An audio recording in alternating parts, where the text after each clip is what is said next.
Good evening, everyone, and a very, very warm welcome. As Vice-Chancellor of the University, it is a great pleasure this evening to mark this very special occasion of the inaugural annual lecture at the University of Law. It marks the beginning of what we hope will become a proud tradition, bringing together our community to learn from some of the most distinguished voices in the profession. At the University, we believe powerfully and passionately that education is curated through inspiration, mentorship, and the passing on of wisdom from those who have walked the path before us. That's why tonight's lecture is so important. It's about creating space for reflection, conversation, and practical insight into what it truly means to be a lawyer today and anticipating what that role will be tomorrow. Now, we're honoured that our very first annual lecture is being delivered by the Right Honourable the Lord Neuberger, the University's Chancellor and one of the most respected judges of our time. Lord Neuberger's career has been exceptional, and his reflections on the lessons from that journey will provide an invaluable guidance to the next generation of lawyers in the room tonight. We're delighted this evening that he will be joined in conversation by Alex Aldridge, the founder of Legal Cheek, and of course, one of our very own alumni. Alex has built a career at the intersection of law, media, and innovation, and his conversation with Lord Neuberger promises to be insightful, thought-provoking, and highly engaging. After that, we'll open the floor for your questions, before rounding off with a chance to connect more informally at the networking reception. So, this evening is about learning, yes, but it's also about community. By coming together, by sharing ideas, and by listening to those who inspire us, we strengthen not just our individual journeys, but also our collective mission to nurture the future of the legal profession with clarity, purpose, and ambition. So, thank you for joining us this evening, and it's now my very great pleasure to introduce Alex, our event host and moderator.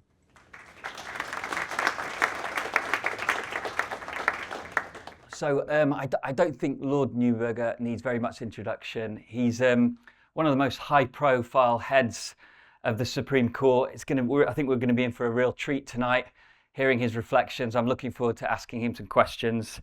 Let me hand over now to Lord Neuberger.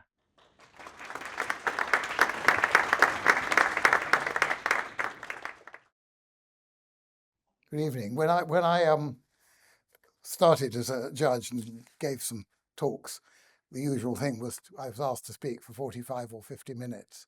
One of the great improvements of the internet age and the quick communications is that if anybody speaks for more than 20 minutes, the audience loses the will to live. And if he speaks for more than 30 minutes, the speaker rather loses the will to live. I'm going to try and keep to a relatively short period. How often do you hear lawyers say that? And I'm going to, having been given some idea of the questions, I'm going to try and concentrate on two topics which are not the subject specifically of questions, and concentrate on them. The first is my early career as a lawyer, because I think to many of you who are doing law and either going to become lawyers or are going to go into other jobs, it may be of some assistance if I say what I learnt very early on in my career as a lawyer, and lessons which have been useful and which have been reinforced as I've made my way on my career. Secondly, I want to say a bit about the rule of law. So my career, I qualified as a barrister in 1974. As many of you will know, the most difficult part about starting off as a barrister now is getting a pupillage, being taken on as a trainee. If you get a pupillage in a set of chambers, there's a good, even a very good chance that you will get taken on as a member of chambers and you're set up for your career. And even if you're not taken on, you're still ready to practice if you can find chambers. Things were very different in 1974 Pupils were not paid anything, but for that very reason, there were a lot more pupilages because chambers didn't have to pay them. So you did a pupillage, but the disadvantage then was that they had a lot of former pupils to choose from. So while it was much easier to get a pupillage than now, it was more difficult to join chambers afterwards. I did 3 successive 6-month pupillages in 3 different sets of chambers. And at the end of each of those 6-month pupillages, the chambers chose someone rather than me. As you can imagine, that was pretty disheartening, especially at the end of the 3rd of the 3 pupillages, 1.5 years I'd got nowhere. I almost gave up. I even went for interviews for other jobs, but in the end I decided I'd have one last go. I went for a 4th pupillage.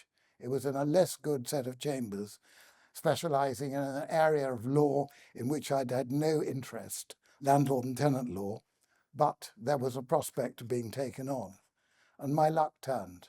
They did take me on, and despite the fact that they were less prestigious and less interesting work, most people would have thought, I liked my colleagues and I really liked the work. I was lucky enough to become a leading counsel at what's now a KC, used to be a QC, and then a judge. Things worked out for me. I got to the top of the judicial tree. But let me try and share with you some of the lessons I learned, because it may be useful when you embark on your careers.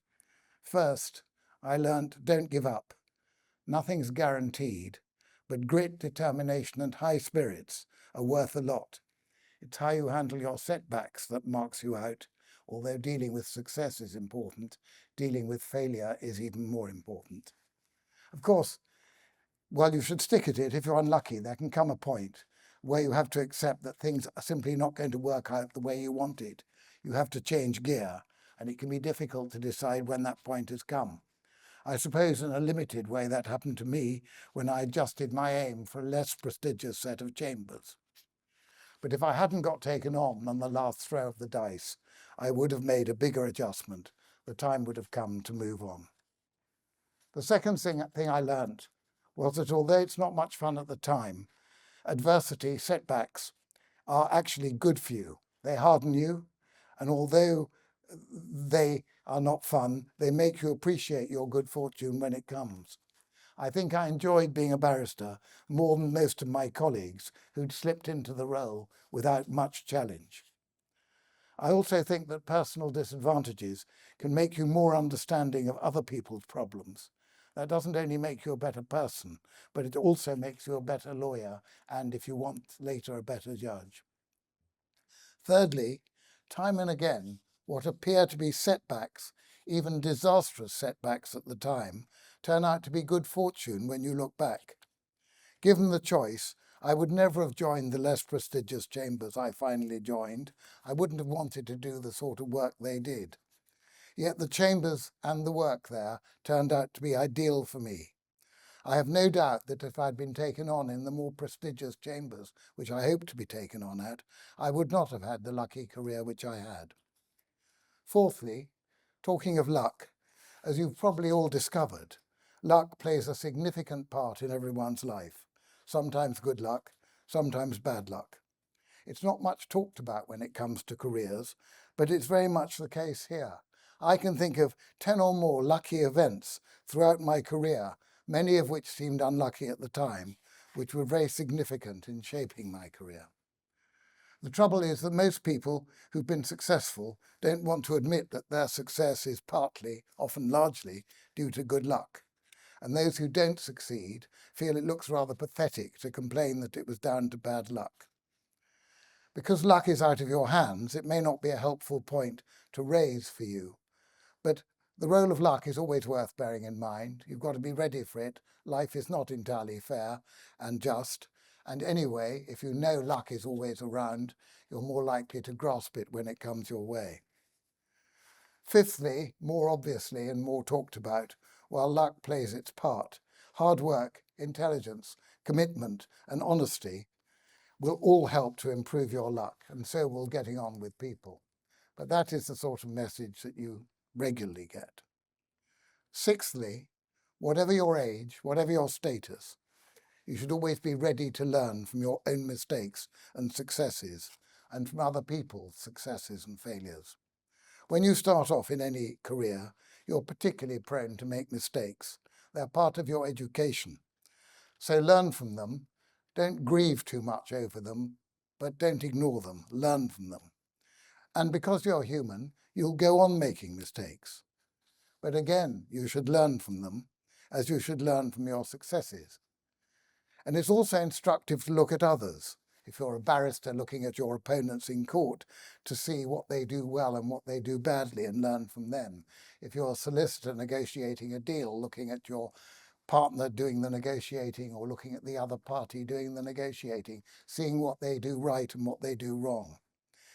I think that it makes you a better lawyer, or if you're in another profession, a better accountant or better business person, if you learn from other people and from your own mistakes and successes. At my advanced age, I like to think that together with maintaining a sense of humour and a sense of curiosity, a readiness to learn from mistakes is what helps stop me becoming too complacent, too cold, too close-minded. You may think you've finished learning, but life's like walking up a mountain. Every time you think you're near the top, you pass over a ridge and you suddenly see you've got further to go. But actually that's good. Having been lucky enough to get to the top, I can tell you it's more fun trying to get there than actually being there. More generally, I found life in the law to be an odd mixture of repetition and new experiences. The basic principles of being a good barrister and then a good judge were fairly clear, and many of those principles applied time and again. The requirements of honesty, observing the rules, carrying out proper preparation, working out what you thought, and then expressing it clearly, either in argument or in judgment.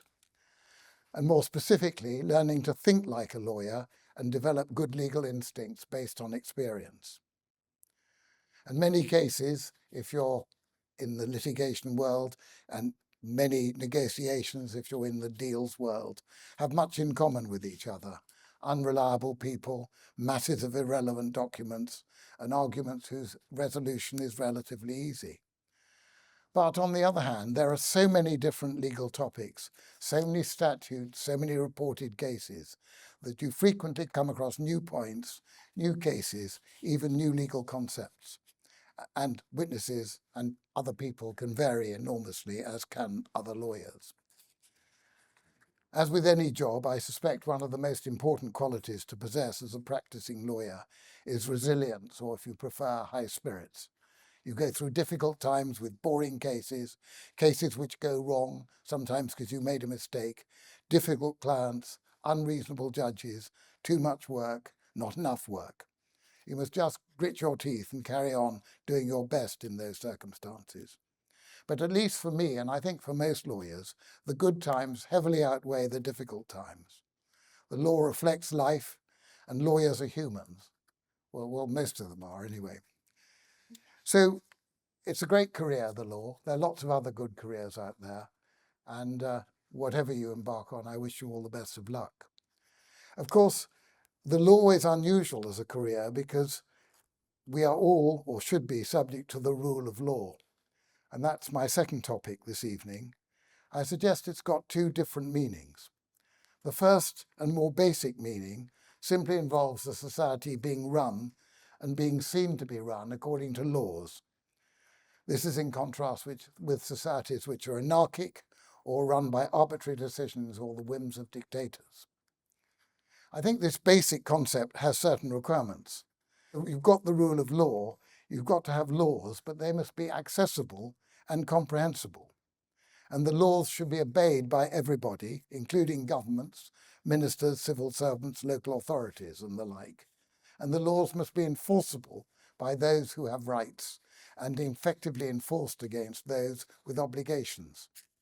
Effective enforcement raises a need for judges who are independent, impartial, and competent, and whose decisions are respected and enforced, and to whom everyone has rights of access. If people are given rights but they don't have access to courts to enforce their rights, or if citizens see the law being flouted without redress, there isn't really rule of law. given that we live in a world where the law is inevitably increasingly complex because life is increasingly complex, independent, properly trained lawyers are an essential ingredient and an increasingly essential ingredient of the rule of law. They're needed both to advise and to represent individuals and companies and to assist judges when it comes to identifying, interpreting, and applying the relevant laws. It can be said that this concept of the rule of law is largely procedural in nature, but I don't think it's any the worse for that. The second, more ambitious version of the rule of law takes what I've described as the basic version, the first version, for granted. It's concerned with the concept, with the content of the rule of law. It substantially involves the sort of principles which are enshrined in the European Convention on Human Rights and other human rights conventions across the world.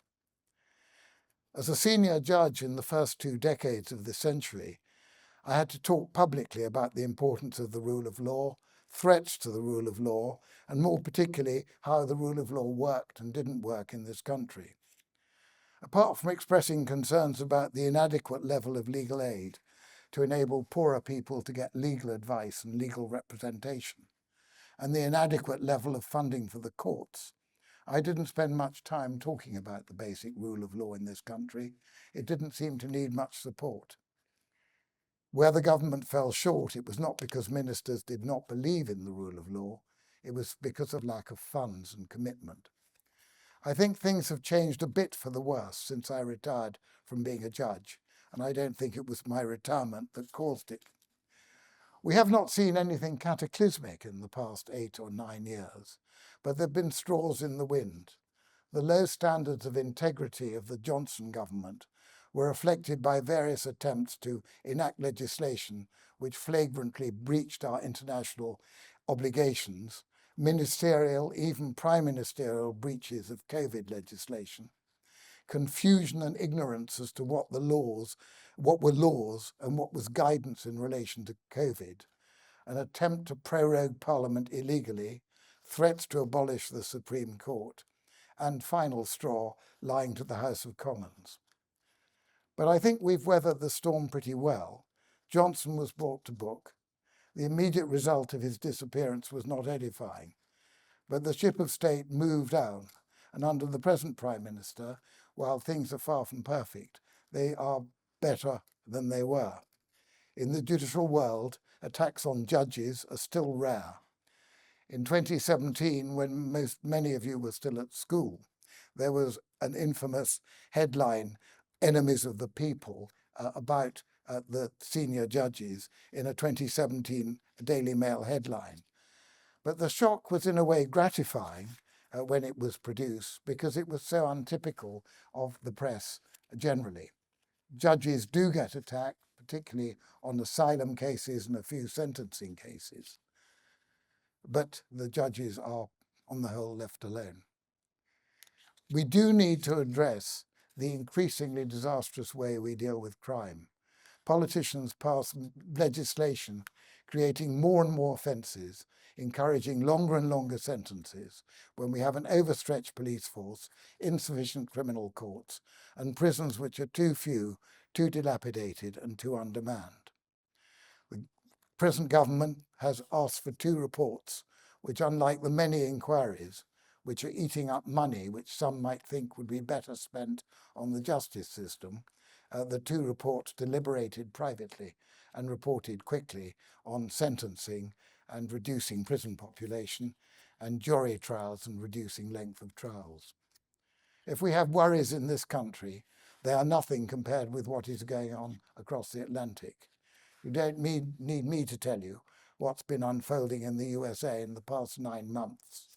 The abuse of executive power, the disregard of conventional norms, and the naked corruption have been remarkable. And there have been many strongly worded attacks on individual judges and others concerned with the administration of justice by senior members of the executive, including the President, who has suggested that his administration may not obey court orders. And there have been sanctions against many large law firms who've acted against Trump or his friends. I was brought up to believe that the US system, with its famous checks and balances and genuine separation of power between the executive and the legislature, was enviably better than our haphazard system. Recent experience suggests otherwise. Because of separation of powers in the US, the President and Cabinet Ministers are not routinely answerable to Congress. They don't have to turn up at all to Congress. Whereas in this country, the Prime Minister and the Cabinet members have to account for their actions in the House of Commons on a weekly or even more frequent basis. And executive action of the sort we're seeing from the current US government without any legislative oversight would be unthinkable in the UK, or so I'd like to think, and so experience so far suggests. So as I mentioned, when we had a problematic Prime Minister, he was effectively removed from office by a parliamentary committee. The courts were kept out of what was a purely political exercise. In the US, by contrast, the attempts to undermine President Trump were through the justice system. Mixing judges and politics is never a good thing. And the prosecution of a politician is particularly unfortunate in a country which suffers from politicization of judicial appointments. In every politically related US case, the first question is the judge a Democratic or Republican appointee? And alas, all too often, the answer to the question may be pretty clear from the way in which the case is conducted. This is scarcely likely to encourage respect for the law. Sticking with the judiciary, the US has a formal overriding constitution which enables the US Supreme Court to nullify statutes enacted by Congress and the Senate and approved by the President on the ground which involve applying a pretty extended interpretation of the US Constitution. By contrast, the United Kingdom has no formal coherent constitution. We have a collection of conventions and quasi-constitutional statutes which can be repealed and amended by Parliament like any other statute. We have what you might call a make-it-up-as-you-go-along constitution, ending up with things that largely work, although no sane person would propose them, such as the House of Lords. One of those conventions is parliamentary supremacy, which means that the UK courts cannot override statutes. The furthest that a UK judge can go is to interpret a statute consistently with what have been called principles of constitutionality. This limited nature of lawmaking has helped ensure that politicians stay out of the appointment and promotion of judges, and that task is managed by an independent group of judges, lawyers, and non-lawyers. There have been occasional cries for politicians to be involved in the appointment of senior judges, but so far those cries have gained little traction. Accordingly, although we hear complaints about overmighty unelected judges, UK judges are less mighty than most judges across the world, and as for their unelected status, long may it continue. Those charged with running the country must be committed to the rule of law, and that should permeate all parts of the government. Once it's lost, it's very difficult to retrieve. Financial corruption is very difficult to extirpate once it gets into a system. So is moral corruption. And at a time when it's never been easier to disseminate inaccurate, one-sided, or plain dishonest information, democracies are making a big ask of ordinary people if we expect them to choose their governments as we do. We have to fight for the rule of law, and not only for moral reasons. The ability to disseminate fake news, harmfully inaccurate news, such as wrongfully discouraging people from vaccinating their children for bogus reasons, justify arguably re-evaluating the boundaries of freedom of expression. It's a revaluation which may also be said to be called for by the fact that in some quarters we're developing some apparently questionable notions. For instance, that speech which offends someone should not be permitted, a view which is held in some parts of each side of the political divide when it suits them. Freedom of expression is said to be the most fundamental freedom, and in many ways it is, and it has to be guarded carefully. But in these days of the internet and easy distribution and easy misleading information, it poses particular questions. As lawyers, we all have a duty to support the rule of law, both as a matter of principle and, frankly, because it's in our interest. I referred briefly to the imposition of sanctions on US law firms who were not popular with the president. Many of them, to their eternal discredit, have brought off the sanctions by effectively paying large sums to political causes favoured by the president. Lawyers who have a privileged position and can make large sums of money thanks to their supporting the rule of law should stand up for the rule of law when it is under attack, even if it costs them. If lawyers don't defend the rule of law, who will? And would you instruct a firm of lawyers to fight for you if you knew that that firm would not even fight for itself?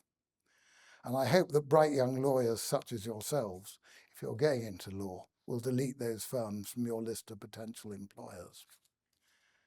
In my 50 years in the law, I do not think I've lived through such challenging times as we're now facing, with the rule of law under a degree of attack, with the problems posed by the internet, with artificial intelligence that I have not referred to so far.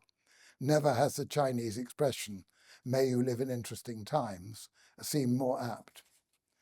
But having said that, as I stand here very much in the twilight of my career, I look around at your young faces about to enter the dawn of your legal career. I do envy you all. The dangers are worrying, but facing down dangers is intellectually and practically stimulating. And when it's in a really good cause, such as the rule of law, it's also very satisfying. So I wish you all luck, and thank you very much for listening to me.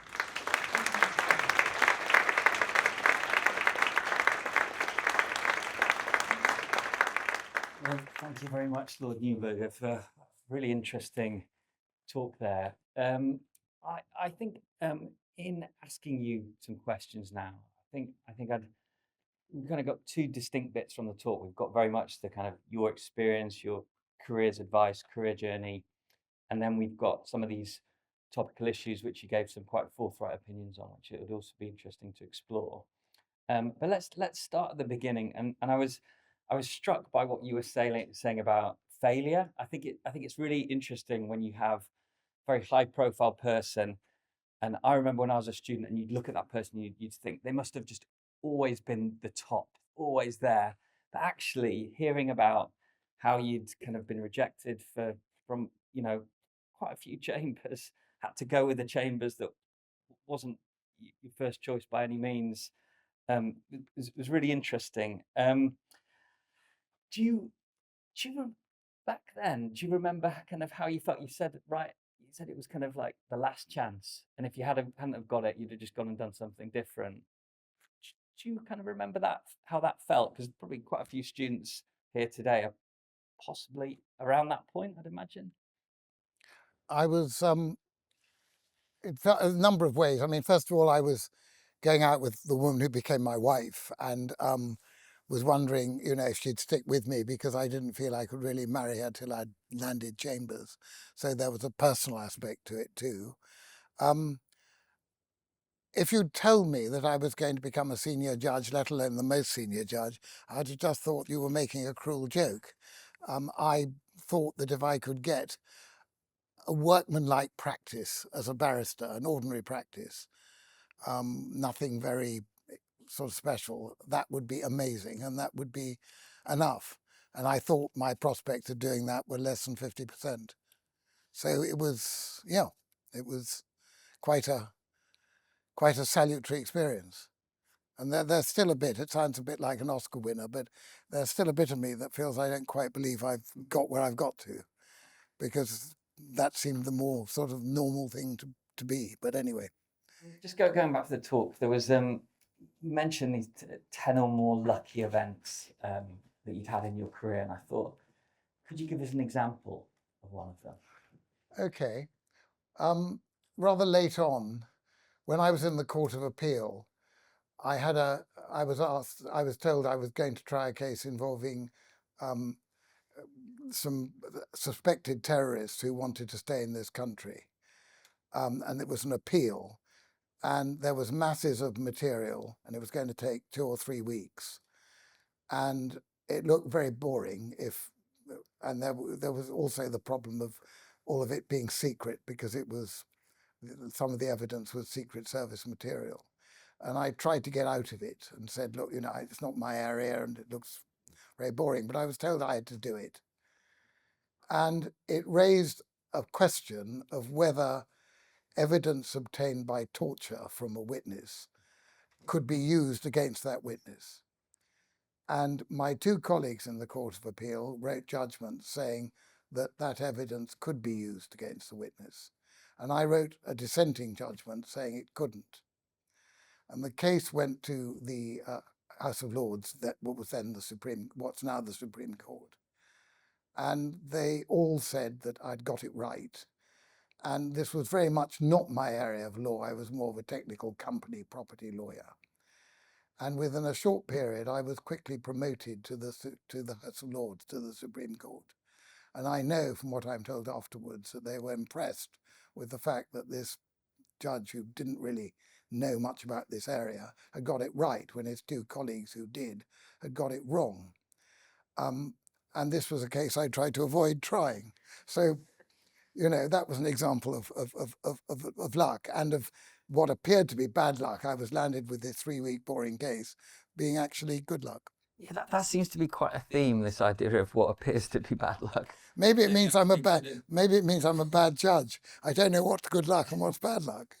I guess it's sort of about kind of keeping an open mind and accepting you never quite really know the bigger picture. I mean, another example, as a barrister, I had a case involving a right to a new lease under something called the Landlord and Tenant Act 1954, that gives business tenants the right to a new lease. And it was due to be in front of a fairly junior judge, but the top judge in the Chancery Division suddenly got available and said he'd hear it. And during the course of the case, he asked me a rather technical question. And the answer to the question, which was bread and butter for me, because I did a lot of these cases, involved going through a statute, through the rules of court, looking at a regulation and so on. And I took him through it very quickly, and he was terribly impressed. And next day, after he'd given judgment, my clerks got a message from him asking me if I wanted to sit as a part-time judge. That was my career as a judge got underway through a bit of good fortune. This was not a piece of good fortune I tried to avoid, but it was another example. You also mentioned mistakes and how it's important to learn from your mistakes. Could you give us an example of a howler that you made? Like most people, I'm very good at forgetting my terrible mistakes. I think one mistake I learned quickly as a judge was, if you are asked by the lawyers, look, we know you want to give your reasons later and work them out, but give your decision now. Please, we want to know where we are. And as a judge, you feel you better tell them what you've decided. Don't, because I did. But after I told them my decision, as I wrote the judgment, I changed my mind. And that was a lesson very quickly learned. As a barrister, I think one thing I learned, and this is perhaps useful for people generally, both in terms of presenting cases if you're a barrister or negotiating, you'll hear a lot of lessons about how you should present a case as a barrister, about advocacy. You'll hear a lot of cases if you're a solicitor or in business about how to negotiate. Be careful of all these lessons, because my view is, and I learnt this slightly the hard way, you've got to play to your own strengths. If you're naturally a sort of friendly person who wants to persuade rather than bully, then keep to that trope, keep to that line of approach. You can obviously improve and learn lessons. Don't try and pretend to be somebody you're not. Equally, if you're naturally more aggressive and tough, develop yourself in that line. Don't try and be somebody you're not naturally like. And that was something I learned.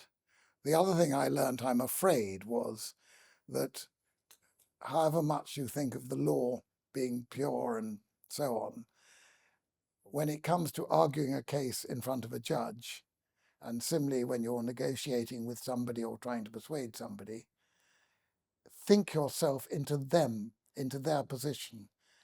So many people you hear arguing a case are almost trying to persuade themselves. They're not thinking, I've got to think myself into the position of the person I'm talking to. And I'm afraid that sometimes involves knowing what the judge is like, what his or her sort of prejudices or feelings are. And to some extent, to use a football analogy, you have to play the man or the woman and not the ball. And persuading people, and it isn't just in court, it's life generally, does involve trying to think yourself into the mind of the person you're trying to persuade. So talked about learning from others. Are there any sort of standout things that you learned from others, and who did you learn from? Because I had 4 pupilages, I had 4 pupil supervisors, and my last pupil supervisor, a chap called Derek Wood, was, I thought, a particularly good, cogent, clear, structured advocate, and I learned a great deal from him. Of the various judges I was in front of, I'm afraid I learned from some judges how not to be a good judge, or what to avoid. And there were some judges, notably 2 people who I eventually became colleagues of in the House of Lords, Lord Bingham and Lord Hoffman, from whom I learned how to be a good judge. And it involves watching. One thing I swore I'd never do as a judge was never lose my temper in court. It doesn't help. And you, on the whole, I think, don't want to be too heavy or difficult with barristers or solicitors when they're in front of you. I think, like the best sort of school teacher, if you can achieve it, you want to project yourself in such a way that they don't want to disappoint you, like the best teachers. The ones you don't want to shout at people and bully them into being good. It merely spoils the whole performance. You want to make people respect you and want to impress you. What about anyone outside law that you learnt from? I learned a lot from my parents, I think. My mother was very keen for me not to be a lawyer. She thought lawyers were, to use her expression, all smart alecks, and would only act for people who paid them, which is, of course, true, but that's the way the system works.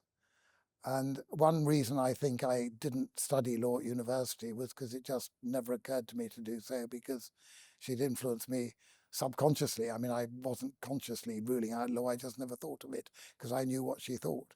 On the other hand, I was an argumentative little boy, and she used to be a bit fed up when I argued with her, and after a bit would say, let's change sides. You better argue my side and I'll argue yours.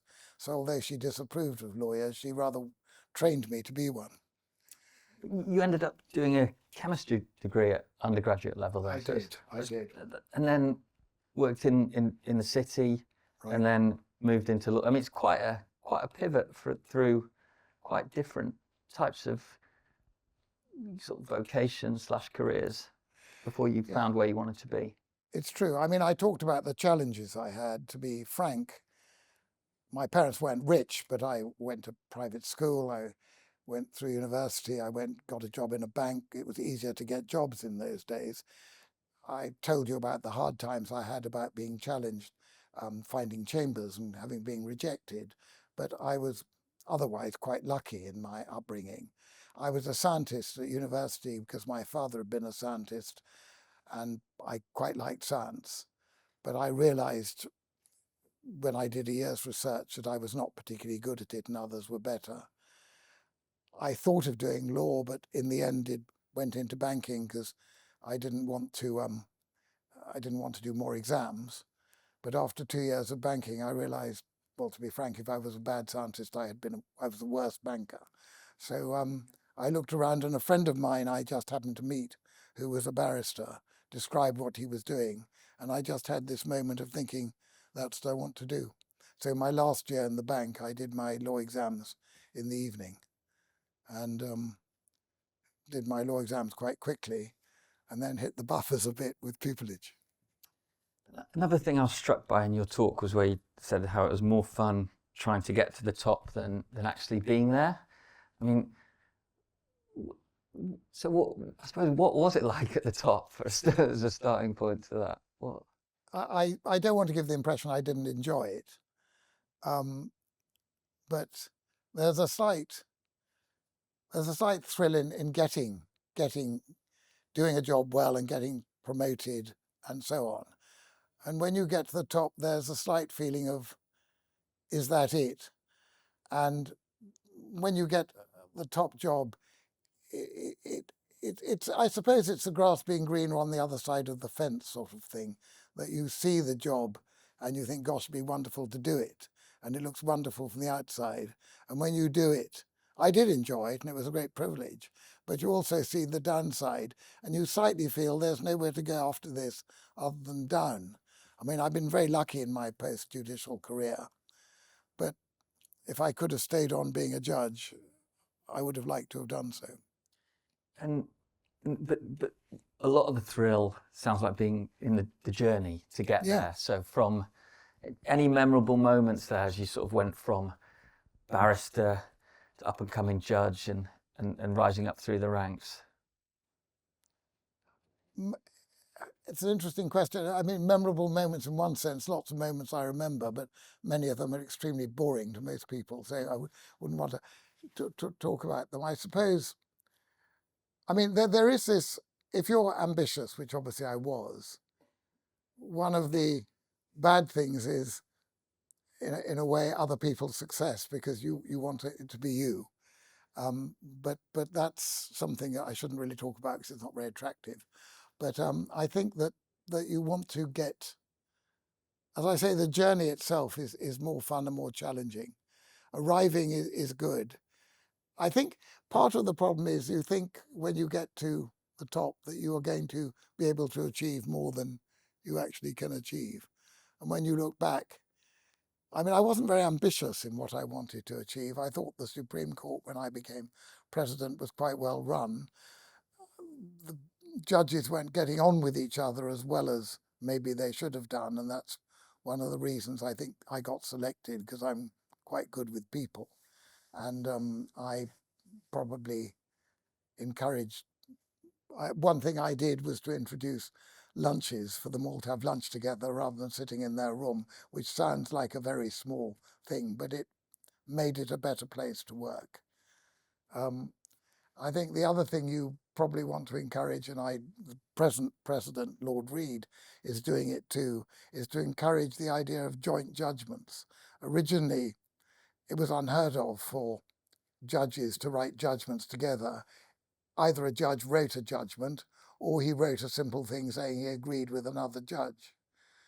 But partly because I didn't like too many judgments which all said the same thing. You must, as students, have sat through reading cases where all the judges have given judgments and you have to read all of them and you wonder why they bothered, because they all say roughly the same thing.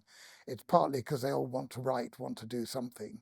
If you get them to write a joint judgment, or even three of them to write a judgment together, A, it makes the place a happier place because you've got people working together, and B, for the public consumption, there are fewer judgments to get through. Interesting you say about the lunches, getting them to have a lunch together, because I've often hear that sort of thing from sort of senior lawyers that I've interviewed over the years, whether it's sort of senior partners of big law firms or that example you just gave of like these seemingly small things like that actually been really quite significant. I sometimes think students underestimate the stuff like that. It's a very interesting point. Yeah, it is. I mean, in terms of the public, I think the big difference I made, the big initiative that I did and has been taken up, was getting the Supreme Court to sit out of London. The law lords, who'd been around since 1868, had never sat anywhere other than Parliament. And I thought it was very important that the Supreme Court sat in Edinburgh and Belfast and Cardiff, but also Manchester and Birmingham and Glasgow. And they're starting to do that. The trouble is it costs, but it does send, I think, an important message that it's not just a London court. And I managed to get the court to sit in Edinburgh shortly before I retired. I thought these things take so long to arrange. I thought that I might fail. I might arrange it all, but never actually sit out of London. But in the end, I did.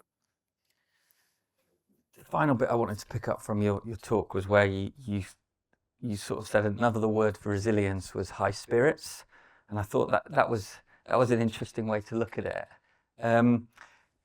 You must be pretty tough to have got to where you've got. Can you think of some times when you were really under the cosh? Yes, the case that sticks in my mind was I can't be sure, I was probably been in practice for 3 or 4 years. And I can't even remember where it was, it may have been Bristol. I was doing a case, it was listed in Bristol for 4 days. And my opponent had run the argument, I knew he was going to run, that it shouldn't be in that court. And I thought the argument was completely wrong. And we went to that court, and the judge not only agreed with my opponent, but was quite unpleasant to me for even suggesting that it should be in that court. So the whole trip was wasted. My clients had to pay all the costs. I felt wretched. And I spent 2 days in the hotel, even though the case was over in the morning. I spent 2 days in the hotel where I was due to stay for 4 days. So I thought the case was going to last for 4 days, just trying to sort of get myself together again. And that sticks very much in my mind. And again, it was awful at the time. I felt a complete incompetent. And I think it was good for me, but it wasn't very pleasant. You worked through it in the hotel. Yeah. Yeah. And I guess tracking back to your earlier point, you learnt from it, right? Yeah. I learned from it. I learned that when you get something wrong, or when a judge has said you got something wrong, and this applied to me as a judge when a case of mine went to the Court of Appeal, which it not infrequently did.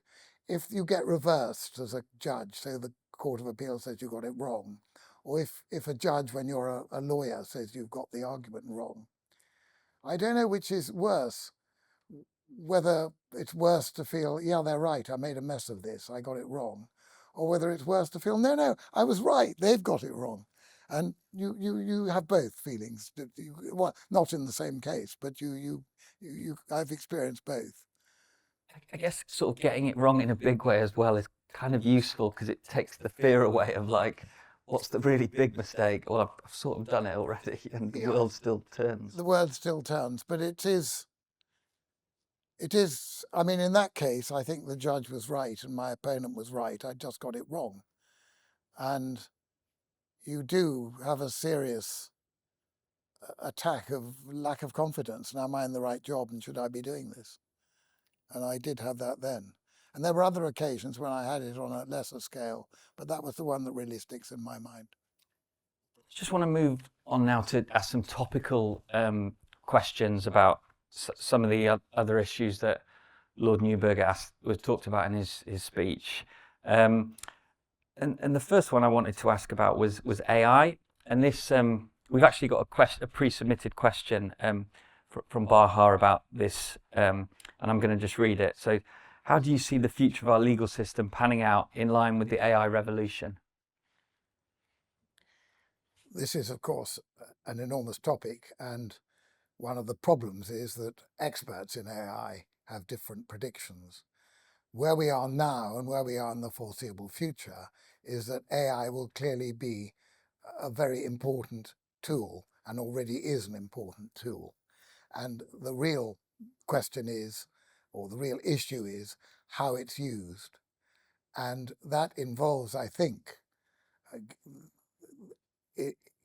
students of law and young lawyers learning about AI, what it can do, what its limitations are, and possibly even learning how to code, which I gather now is quite an easy exercise.